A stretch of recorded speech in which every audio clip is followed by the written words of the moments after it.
Hello, everyone. Welcome to Online Seller UK podcast. My name is Prabhat, founder at Online Seller UK.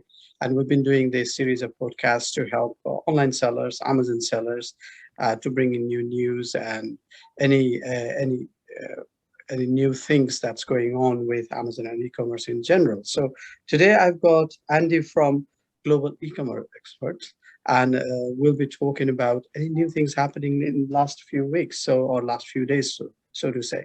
So Andy, welcome to our podcast. Hey, Prabhat, thank you very much for having me. Much appreciated. I'm glad that we managed to make this happen.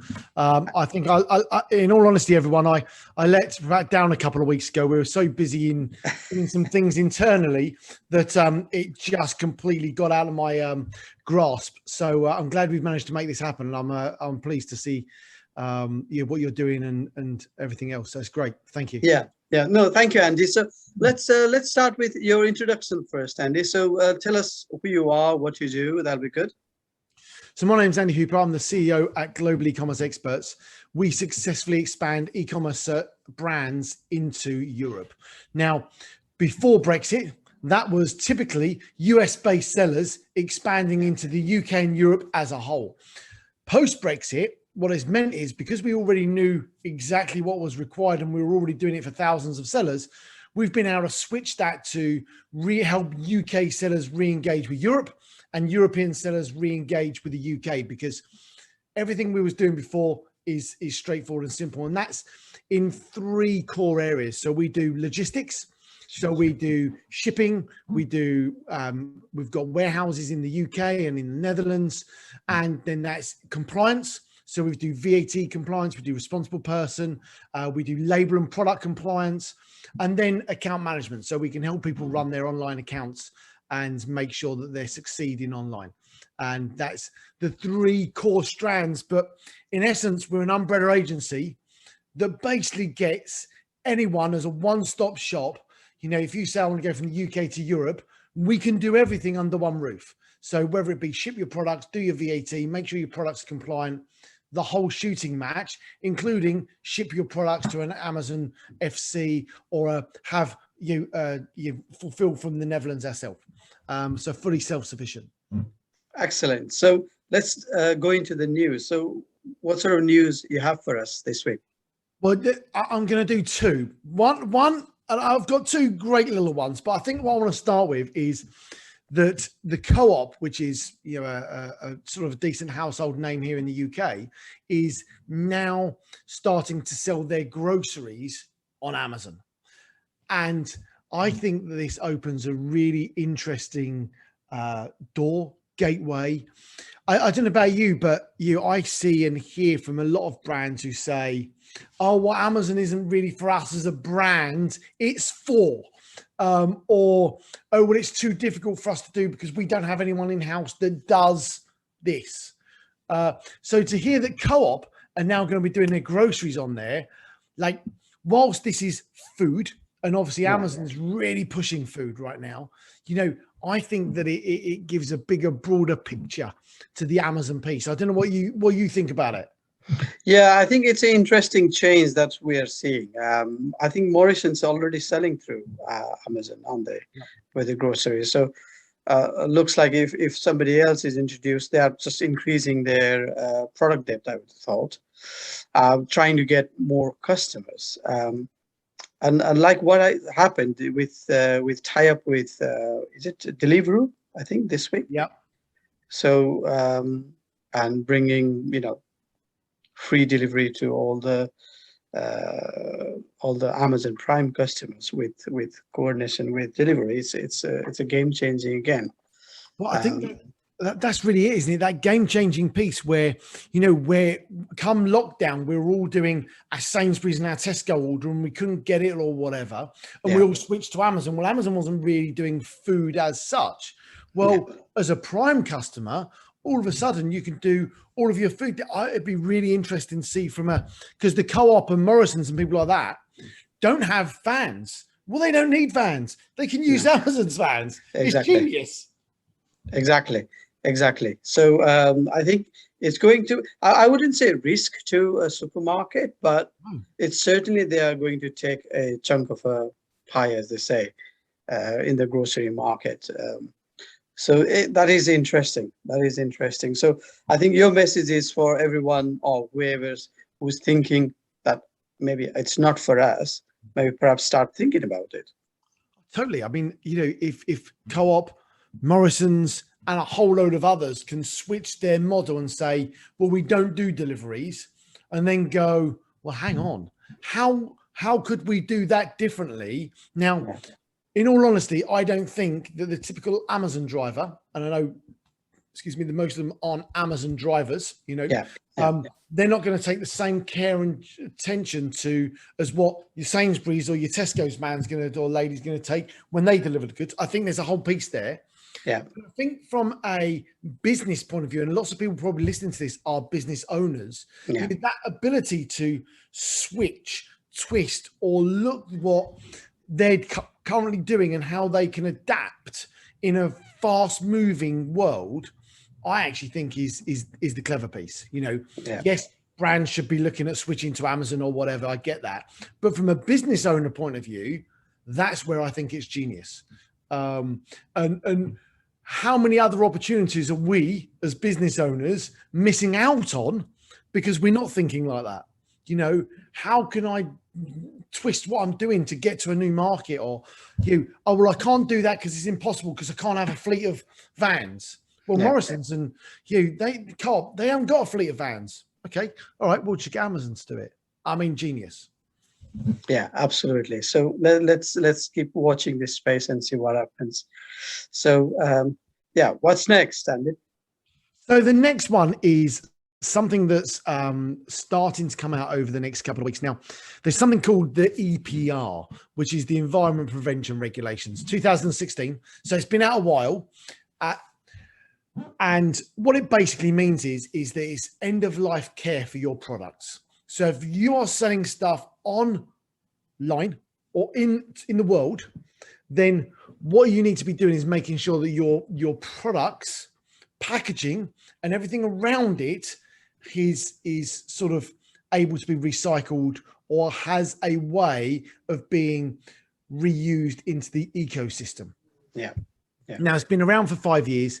No one's done absolute anything with it. And Amazon in the last 2 weeks has started sending emails out saying, you now need to send us your number, your registration number, which is what you need, about your product to show us what you're doing for EPR. So what are you doing? Where's your registration number? And that comes in with Amazon in January next year. So I don't know what you're hearing about that, Prabhat. Have you heard much about it? No, not much, but I've got to say, I've seen a lot of products, not lately, but it's been some time, saying environmental place. So on the product details on Amazon, they put clearly what sort of packaging they have and how they are going to save the environment.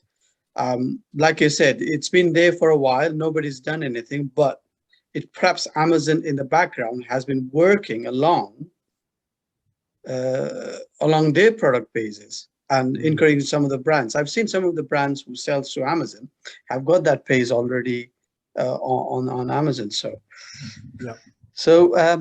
Interesting area again, and it's changing these things every now and then, and it's sometimes, I've got to be honest, I hear people saying it's a headache sometimes because every week there is something going on with Amazon. So there's a new regulation all the time, and keeping up with these regulations is really difficult, and actually increase the costs all the time. Of course, as soon as you start thinking about this, what you need is someone to be responsible for that, somewhere to destroy, recycle, have a process and a system in place to make that happen. And of course, as soon as you start talking about those things, there's a cost somewhere for someone to do those things. So I think that anything we can do to support sellers, we are actively solving that solution now.